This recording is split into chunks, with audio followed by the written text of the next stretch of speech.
Top quality और consistent performance के लिए सिर्फ सिल्वर पंप्स। टॉप क्वालिटी और कंसिस्टेंट परफॉर्मेंस के लिए सिर्फ सिल्वर पंप्स, नाम याद रखना। अमेरिकेने सर्जिकल स्ट्राईक केला, याचे परिणाम नेमके काय होणार आहे, जगावर काय परिणाम होणार आहे, हे सगळं जाणून घेण्यासाठी आपल्यासोबत रिटायर्ड कर्नल अभय पटवर्धन सर आहे। सर, अमेरिकेने केलेला हा स्ट्राईक कसा बघायचा, याचे काय नेमके परिणाम?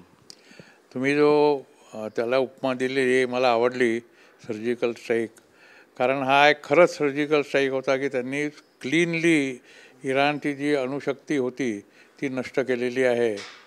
त्यांनी दोन प्रकारे हल्ला केला इराणवर। त्यांनी आधी सांगितलं होतं इराणला की तुम्ही अण्वस्त्र बनवणं थांबवा, पण इराणने त्यांना काही प्रतिसाद दिला नाही। त्याच्यामुळे त्यांनी इराणला एक प्रकारे भ्रमात ठेवलं होतं आणि आपल्या प्रेस कॉन्फरन्समध्ये सांगितलं की 2 आठवडे आहेत, मी इराणला देतो वाटाघाटीच्या टेबलावर यायला, आणि त्याच्यानंतर जेव्हा काही करायचं असेल माझ्या मनामध्ये, मला माहिती आहे काय करायचं आहे आणि मी कुठल्याही क्षणी याचा डिसिजन घेऊ शकतो। तो डिसिजन त्यांनी काल रात्री घेतला असेल आहे किंवा काल संध्याकाळी घेतला असेल, आणि त्यांनी इराणच्या 3 अण्वस्त्र केंद्रांवर हल्ला केला। त्याच्यामध्ये 2 जे होते ते युरेनियम एनरिचमेंट प्लांट होते आणि एक होता जिथे युरेनियमचं अण्वस्त्रामध्ये कन्व्हर्शन होत होतं। त्यामुळे 3 प्लांट हे नष्ट करणं जरुरी होतं। त्याला जर मोकळं सोडलं असतं किंवा जे इस्रायलने केलं तेवढ्यावर सोडलं असतं तर साधारण 1-1.5 वर्षानंतर परत त्यांचा अण्वस्त्र प्रोग्राम चालू झाला असता।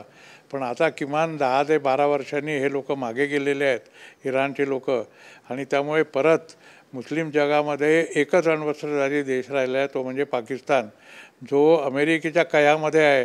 हे आपण पाहिलं, हा जो स्ट्राईक झालेला आहे हा कोइन्सिडन्सली अमेरिकेमध्ये ट्रम्पनी जेव्हा मुनीरला जेवायला बोलवलं, लंचला बोलवलं, तेव्हा त्यांना सांगितलं असेल आहे की तुम्ही या भानगडीत पडू नका, इराणला तुम्ही कुठल्याही प्रकारचा अण्वस्त्रांचं मदत करू नका, नाहीतर तुमची पण हीच हालत होईल। किंवा हे सांगितलं असेल की आम्ही हे करणार आहोत, तर तुम्ही पहा आम्ही काय करतो आहे आणि तुमच्यावरही आम्ही हेच करू शकतो, एवढं लक्षात घ्या। त्यामुळे त्यांनी एका दगडामध्ये 2 पक्षी मारलेले आहेत।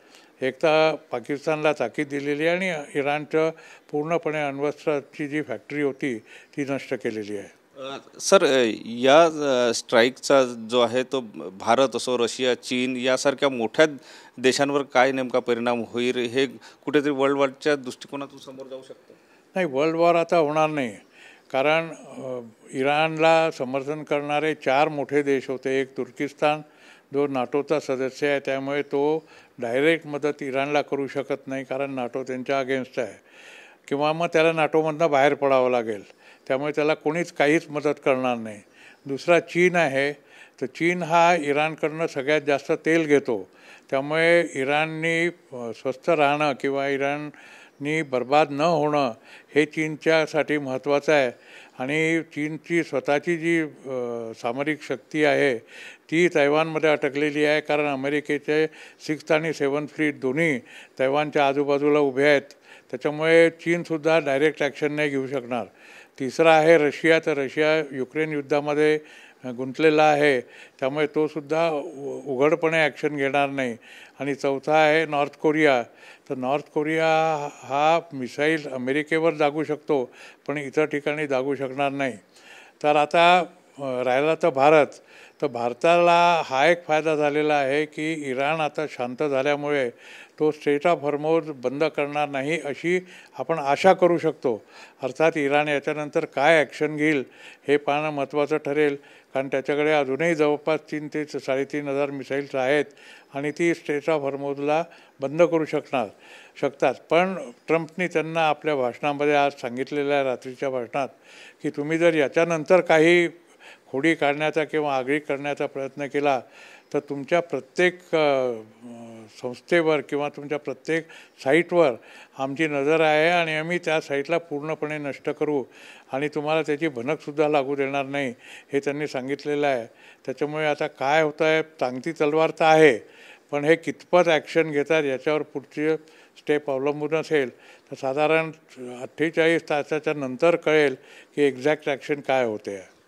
तुम्ही याची सुरुवात केली, आम्ही त्याचा एंड करू, अशा प्रकारची धमकी जी आहे ती सुद्धा इराणकडून देण्यात आली। इराणनी ही धमकी आधी दिलेली होती की अमेरिकेला आणि इस्रायलला की तुम्ही हे सुरू केलेलं आहे, आम्ही हे संपवू. ती धमकी त्यांची अण्वस्त्राच्या जोरावर होती, कारण अण्वस्त्र त्यांची जेव्हा युद्ध सुरू झालं त्यावेळेला ही अण्वस्त्र जी होती ती साधारण 10 ते 15 दिवसात बनतील अशी होती. पण गेल्या 10 दिवसामध्ये 10 दिवसाच्या युद्धात ही जी टाईम लिमिट होती ही साधारण 2 ते 3 दिवसावर आलेली होती. त्याच्यामुळे इराण हे सांगू शकत होता, कारण त्याच्याकडे बॅलिस्टिक मिसाईल्स आहेत, इंटरकॉन्टिनेंटल बॅलिस्टिक मिसाईल पण आहेत. त्यामुळे अमेरिकेपर्यंत पोचणं त्याला फारसं अशक्य नव्हतं. आणि अण्वस्त्र झाल्यानंतर त्याला माउंट करून तो केव्हाही अमेरिकेवर हल्ला करू शकत होता. म्हणून त्यांनी ही धमकी दिलेली होती की युद्ध तुम्ही सुरू केलेलं आहे पण आम्ही ते संपवू. पण आता ते शक्यच नाही आहे त्याला.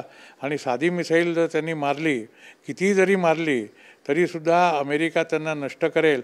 आणि अमेरिकेवर काही मिसाईल्स पडली तरीसुद्धा फारशी हानी होणार नाही.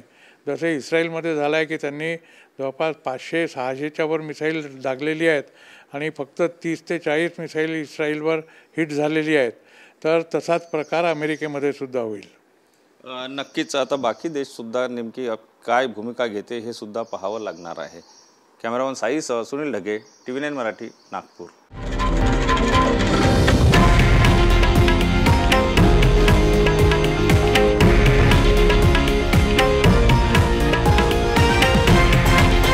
हे आहे देशातील नंबर 1 न्यूज नेटवर्क आणि आपण पाहत आहात TV9 मराठी, एकमेव.